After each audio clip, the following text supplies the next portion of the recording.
রাধে রাধে সবাইকে, হরে কৃষ্ণ, জয় শ্রীকৃষ্ণ। আশা করছি তোমরা সবাই খুব ভালো আছো। আমি খুব ভালো আছি। চলে এলাম টিসি গপু চ্যানেল থেকে ছোটোখাটো মিষ্টি ভিডিও নিয়ে। গুড মর্নিং সবাইকে, শুভ সকাল। কেমন আছো তোমরা অবশ্যই কমেন্টে জানিয়ে দিও। তোমরা ফার্স্ট ব্লগে দেখলে যে ঘর বাঁধে সেটা পরিষ্কার করে চান টান করে ফ্রেশ হয়ে বাসা চামচে ধুই মেলে সূর্য প্রণাম করে গোপালে বাসন মেজে ডিটক্স ওয়াটার রেডি করে নিচে চলে এসেছিলাম। আর এখন দেখো আমার সব কাজ কমপ্লিট হয়ে গেছে। আর গোপুতে পুজো দেওয়া কমপ্লিট। গোপালের সকালের জন্য দিয়েছি নকুলদানা, দুপুরের জন্য দিয়েছি হচ্ছে তোমার সোমপাপড়ি, তার মধ্যে তুলসী পাতা দিয়ে জল দিয়ে তুলসী পাতা দিয়ে দিয়েছি।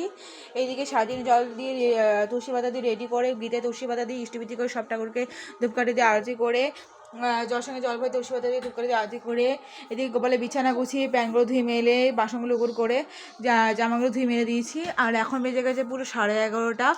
তো তার মধ্যে তারপরে দেখো আজকে এই ছোট্ট রাধারানীকে আর ছোট্ট গোপুসোনাকে ভালো করে বাসি জামা ছাড়িয়ে সঙ্গে জল তুলসী পাতা দিয়ে স্নান করিয়ে জামা কাপড় পরিয়ে গয়নাগাটি পরিয়ে গায়ে আতো লাগিয়ে সব গোপুসোনা রাধারানীকে বাসি জামা ছাড়িয়ে কাঁচা জামা পরিয়ে গয়নাগাটি পরিয়ে দুই রাধারানী হাতে তুলসী পাতা আর 4 গোপুসোনা 2 চরণে তুলসী পাতা দিয়ে আরতি করে পূজা মন্ত্র বলে পুজো কমপ্লিট করেছি।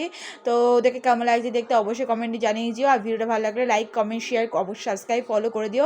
তাহলে সবাইকে রাধে রাধে, হরে কৃষ্ণ, জয় শ্রী কৃষ্ণ।